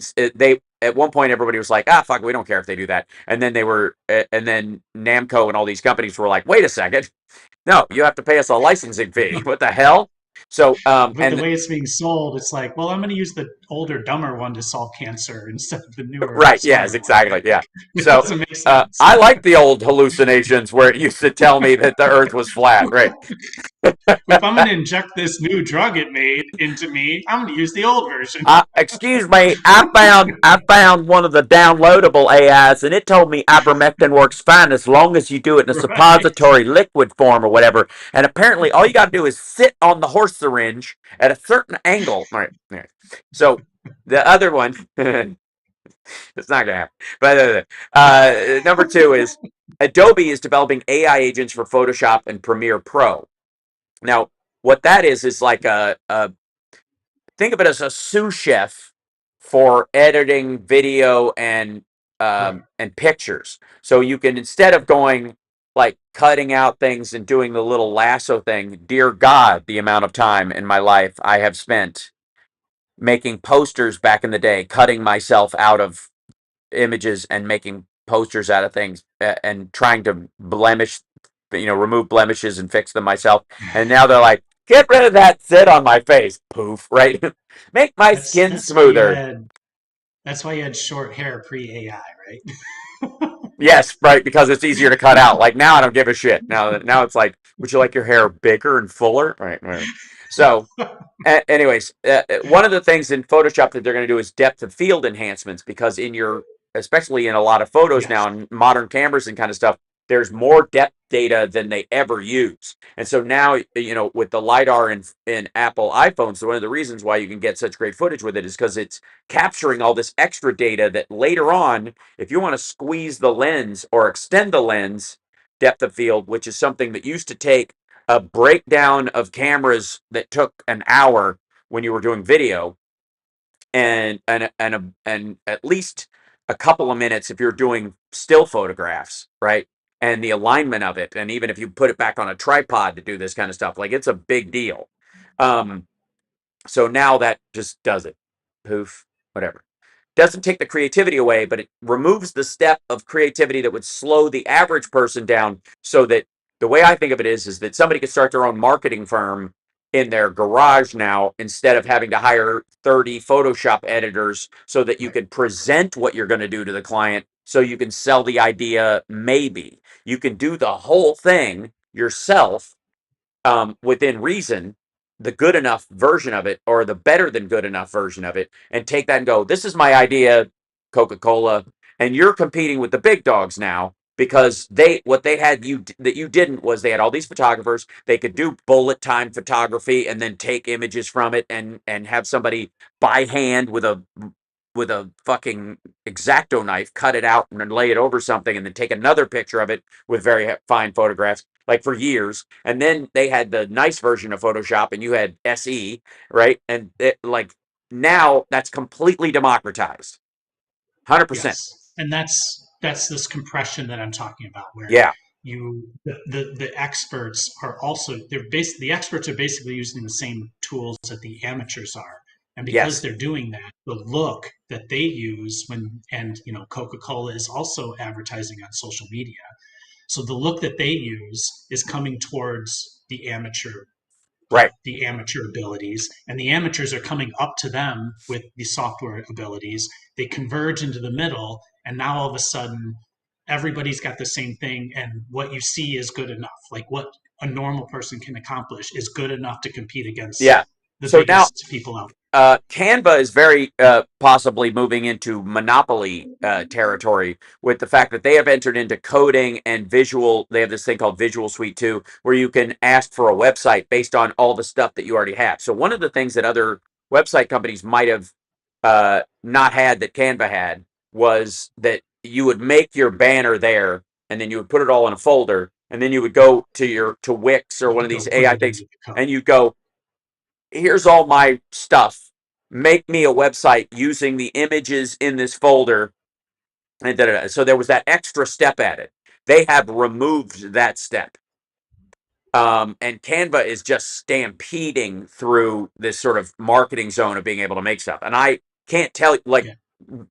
Rumble, fucking forget about it. Everything, every thumbnail on Rumble is Canva, 100 fucking %. It's like they gave everybody who works there, a free membership or something like that. And they always go for the demo, like the free demo version. I recognize the font. I recognize the coloration on it. They do no variants on it. They just swap the pictures and reprint, swap the text by just putting the cursor in and redoing it.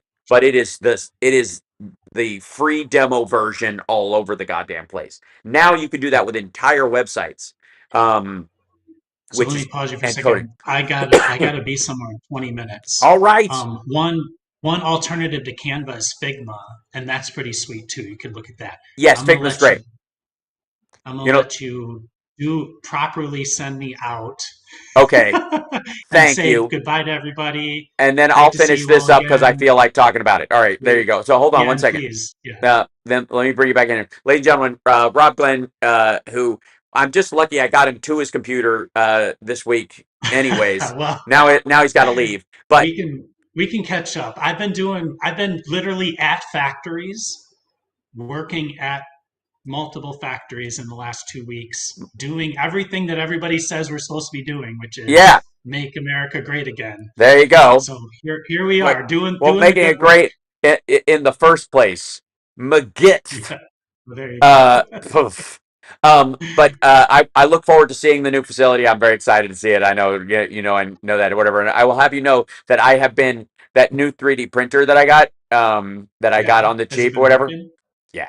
I've been cranking that motherfucker. It's been printing all night long. All night. Like I'm Once you building get to that level of like, I just trust it, that's when everything changes and you can it. do It so it much has more. that. It has, and again, it has AI in a little camera in it that watches. All it needs is it just needs to see it and Yeah, it and as can long as the decide what to do. Yeah, and it also it's like the layers are if the layer fucks up, I used to just come back and see a big spider web of crap plastic, and now it goes, "Hey, by the way, you might want to restart this. There was an issue." And that alone saves me days, if not Yeah. hours of stuff. You know this. All right, I'll let you go. Ladies and gentlemen, All right, Rob bye Glenn, everybody. off he goes. There we go. And I'm just going to My jump in and brother. See you later. all right, cheers. There he goes. I'm going to finish up if you guys don't mind. I want to show you guys the remaining stories on the Friday AI stuff that I have, and I think I can handle it. I think I can handle it. Chat room. By the way, I should probably bring in. Where'd my chat window go? That's weird. Is it up in here? Yeah, oh, it's the wrong background. That's weird. Okay, so that's the older one. I can hear Rob clicking in the background. Just turn them off. There you go. Boink. There it goes. Let's see.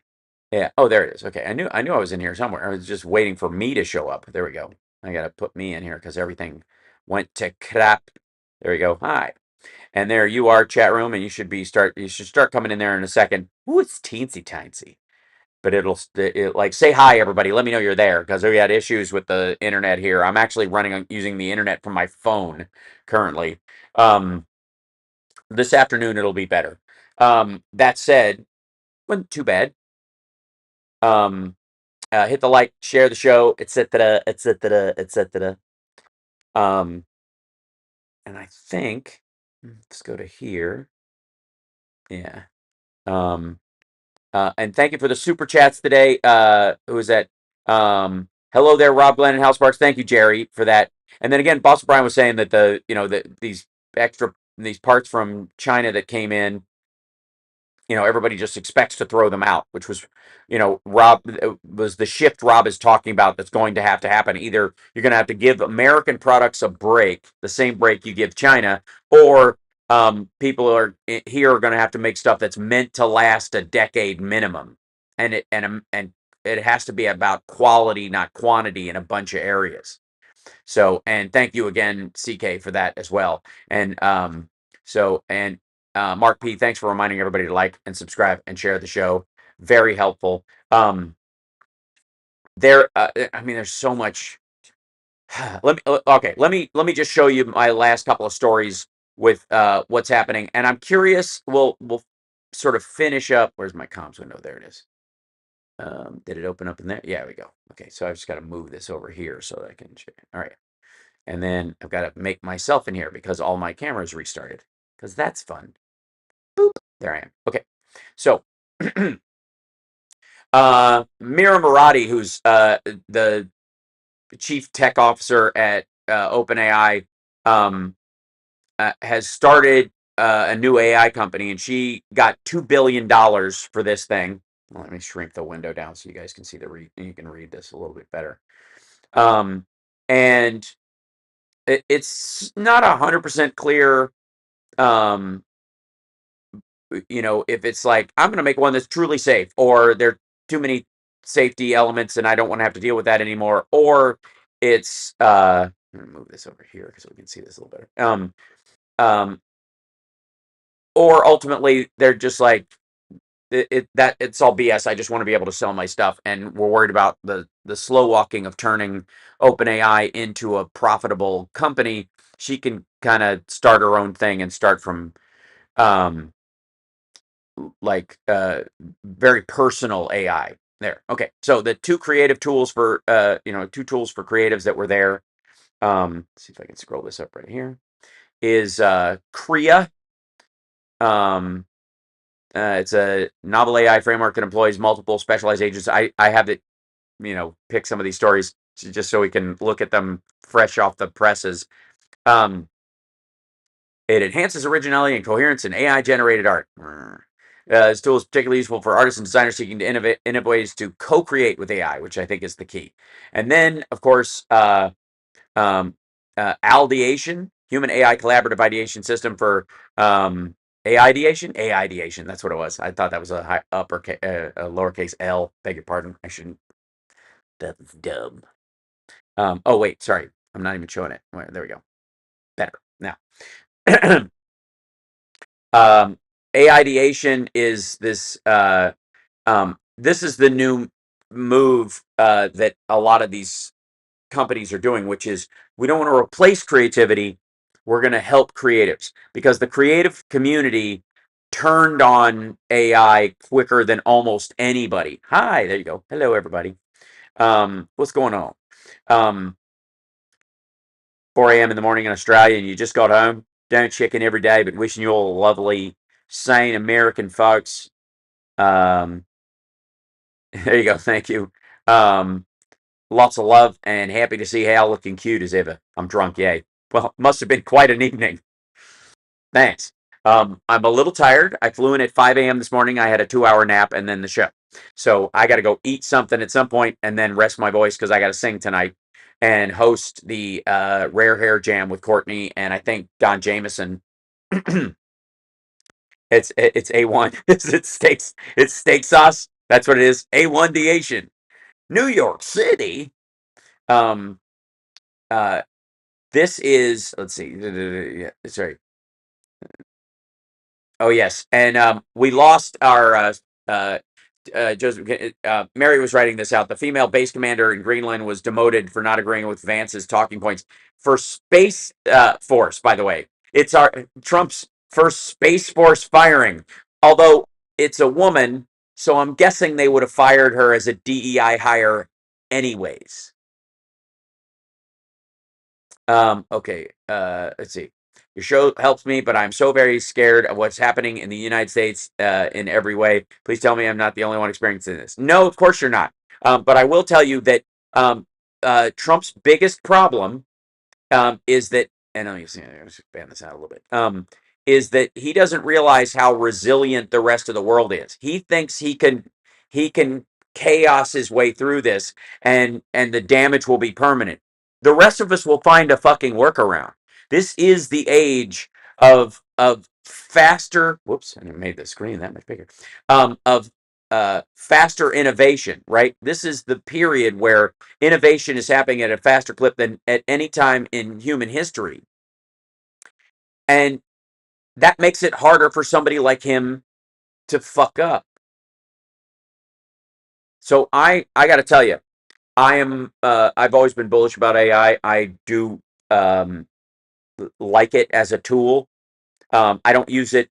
I almost feel bad that I don't use it nearly as much as I should. But like I said, if it serves any purpose whatsoever in your life, it's just every manual in the world is in it, and you can talk to a manual. That should be the name of the AI. Hi, I'm Emmanuel. And it should have Webster's voice. That just using it for that alone and putting a pin in it will improve most people's lives. You're praying that he does not tank the dollar.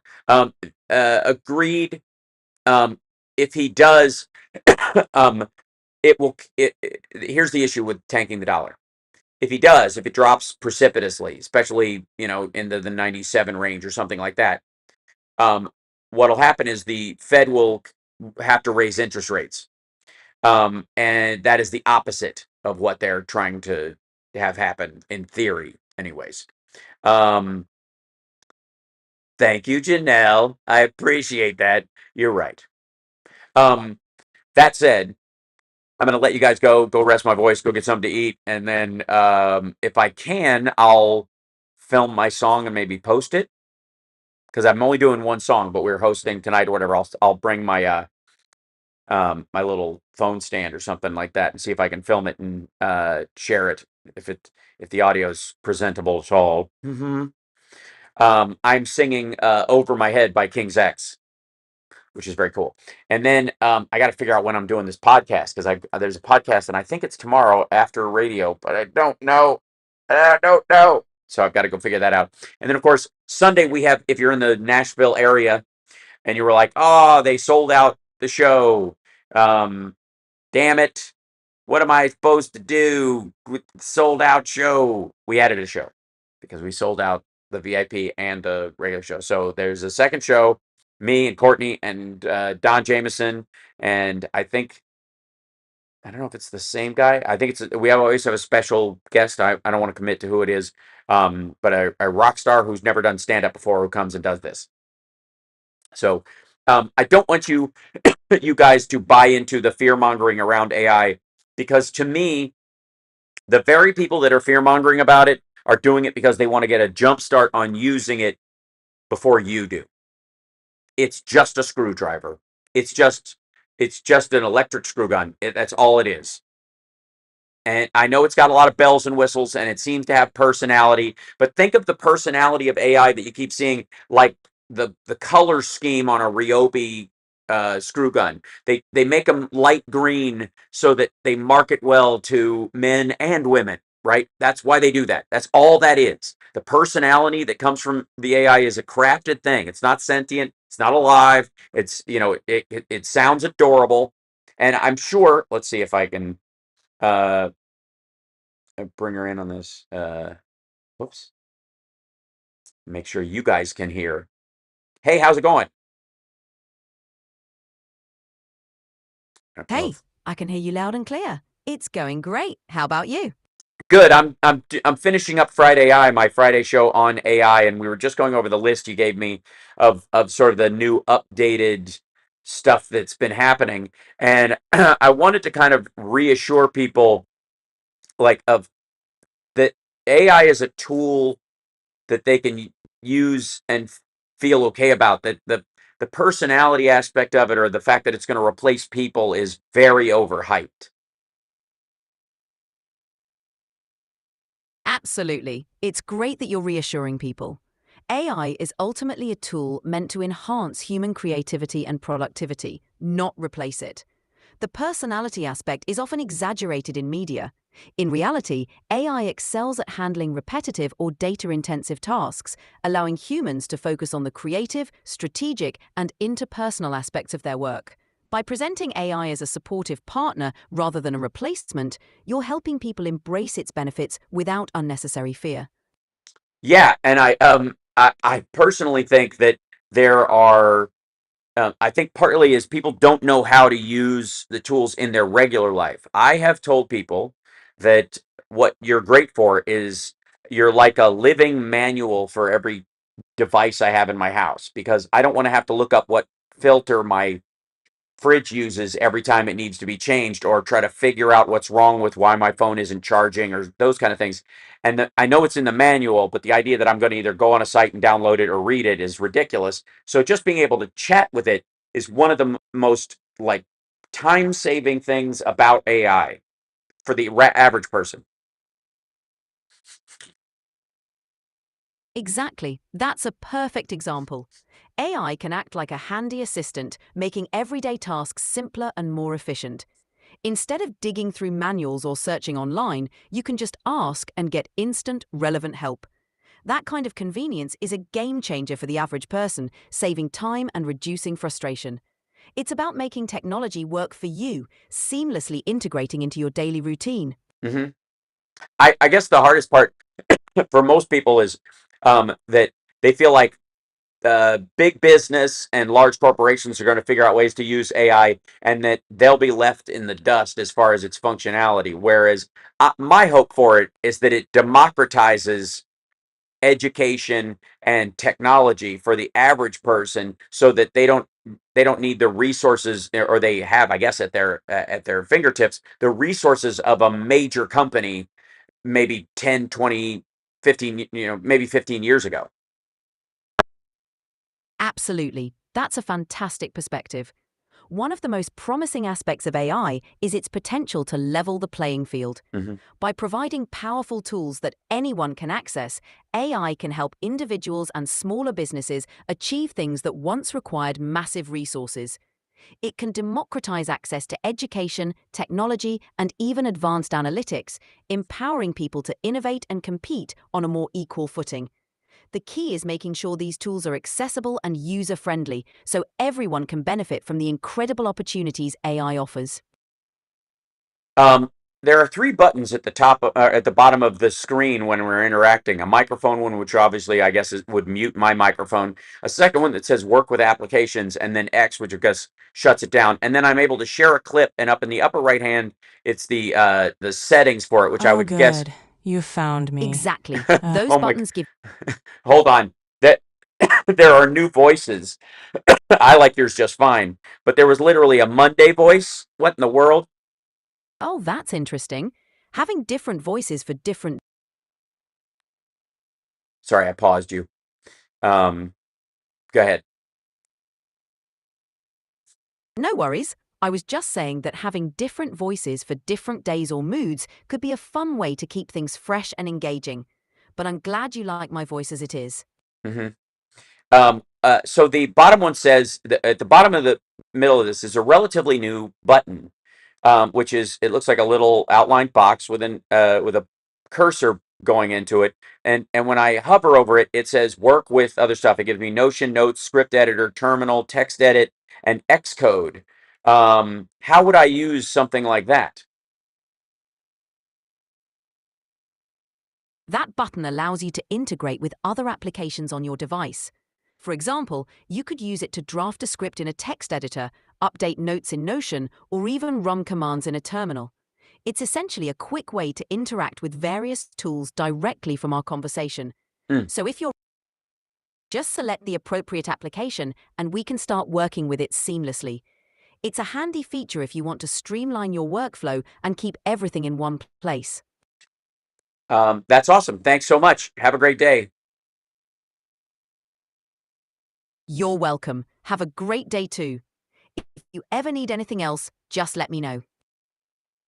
So there you go, kids. And by the way, there's a complete it keeps the voice chat was just fine, thank you. There's a copy of our conversation. Let's see. Don't share. Okay. There's a copy of our conversation there in case and even has my where I was because I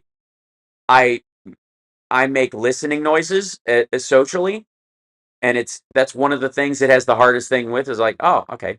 Like I'm listening, but I'm like I actively listened because I want the person I'm listening to in real life to know this. And I also believe in being polite, even to this chatbot thing or whatever. I think it's just good to be in practice as a human being. Keep being, supportive of, pleasant interaction, as it were. So I'm going to let you guys go. And then I guess I'm going to go have a Bobcat Goldthwait. That's not one of the voices. Should we hear what some of the other voices are before I go? Let's go up here and go to settings, and we'll go to app language. Let's see, customize ChatGPT, and that's on. Keyboards, where we are. Voice. Okay, so here's the voices. Hey, how's it going? I'm looking forward to working together. Excellent. Hey, it's great to meet you. How's your day going? I'm really. Hey, what's up? Feel free to ask me about anything that's on your mind. I'm ready to go. Hi there. I just want to share how thrilled I am to work with you, and I can't wait to get started. Hi there. Nice to meet you. I'm excited to help you get things done. Let's It's get Maple. started. Oh, good. You found me. Yay. That's Monday. There's literally like a sarcastic, annoyed one, and its image. Let me show you this. Its image is like all the other ones. I'll show you this. Hi there. Nice to meet you. I'm excited to help you get things done. They all have Let's this get blue started. picture. This thing right here. They all have that. That's Maple, for example. Hi This is- there. I just want to share how thrilled I am to work with you, and I can't wait to get started. So what's the game plan? They're all blue Hi like there. this, Nice to meet you. except for Monday. Oh, good. You found me. Yay. No way. I'm not. No, I'm sticking. Hi. Hey, what's up? Go away. Hello. It's lovely to meet you. I Is like there anything- Vale. Hi, glad to meet you. Hello. I think we're going to do great work together. Oh, Where shall fantastic. Hey, I'm ready to hit the ground running. All right. Hey there. I've got a really great feeling about us teaming up. I agree. How can I jump in and help? I don't know. I'm ready. Hi, glad to. Hello. It's lovely to. I'm sticking with Vale. Sorry. That's how it works. I'm just sticking with Vale. I gotta. I'm ride or die Vale. So, anyways, I'm going to let you guys go. Have a great afternoon, and I will talk to you guys later. One of the things you need to know is that out of our summarizing our conversation today is that Trump's plan to like reshore all these factories instantly at the barrel of a gun is not going to work. And the question is, how long will it take for him to recognize this if he ever does? Or if the other people just grab Grandpa's steering wheel and lurch the car off the median?